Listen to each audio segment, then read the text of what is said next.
আমরা তো সবাই এলএমসি ক্যামেরা ডাউনলোড করার জন্য আগ্রহী, কিন্তু সবার ফোনে এলএমসি ক্যামেরা সাপোর্ট না করার জন্য। তো আজকের এই ভিডিওতে আমি দেখাবো কিভাবে আপনার হাতে থাকা স্মার্টফোন দিয়ে বা এলএমসি ক্যামেরার মতো ফটোগ্রাফি করতে পারবেন। তো আজকের এই ভিডিওতে এই টপিক নিয়ে আলোচনা করব। তো ভিডিওটি স্কিপ না করে সম্পূর্ণ দেখবেন। তো আপনাদের সাথে আছে আমি রানা আহমেদ শামস। তো ভিডিওটি শুরু করা যাক। তো এরকম খুব ইজিলি একদম স্মার্ট একদম এলএমসি রিয়েল ফটোগ্রাফি করতে পারবেন আপনার হাতে থাকা স্মার্টফোন দিয়ে একটি প্রিসেটের মাধ্যমে। তো প্রিসেট ডাউনলোড লিঙ্ক আমি ভিডিও ডেসক্রিপশন বক্সে দিয়ে রাখবো।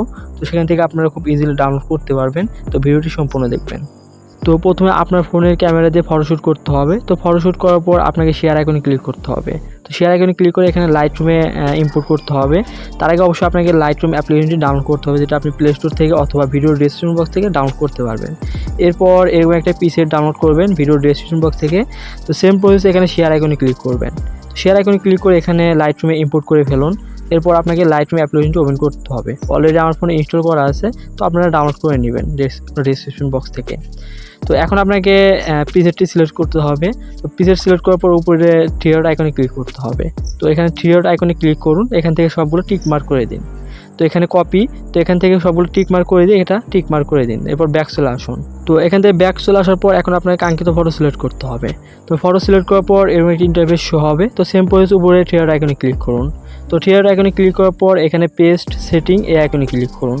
তো উপরে থ্রি ডট আইকনে ক্লিক করার পর এখানে পেস্ট সেটিং এই আইকনে ক্লিক করার পর একটা অসাধারণ এডিটিং হয়ে যাবে এক ক্লিকেই একটি প্রিসেটের মাধ্যমেই, যা এলএমসি ক্যামেরার মতো লুক দিবে। তো এখন ফটোটা এখান থেকে আপনি কাস্টমাইজ করতে পারবেন। নিচে কালার এখান থেকে আপনি ভালোভাবে কাস্টমাইজ করতে পারবেন। তো কাস্টমাইজ শেষ হয়ে যাওয়ার পর উপরে সেভ আইকনে ক্লিক করতে হবে। তো এখান থেকে ইয়েলো কালার একটা আপনি আপনার ইচ্ছা মতো হালকা একটু কাস্টমাইজ করতে পারবেন। তো এখন ফটোটা সেভ করার জন্য উপরে সেভ আইকনে ক্লিক করতে হবে। তো সেভ আইকনে ক্লিক করার পর সেভ টু ডিভাইস এই আইকনে ক্লিক করতে হবে। তো সেভ টু ডিভাইসে ক্লিক করার পর আপনার গ্যালারিতে খুব ইজিলি আপনার গ্যালারিতে সেভ হয়ে যাবে। তো এইভাবে আপনি খুব ইজিলি ফটো এডিটিং করতে পারবেন। তো আমি আরও প্রসেসটা দেখিয়ে দিচ্ছি কীভাবে এডিটিং করতে হয়। তো আপনি এটাতে আপনার ফটো এডিটিং করতে পারবেন।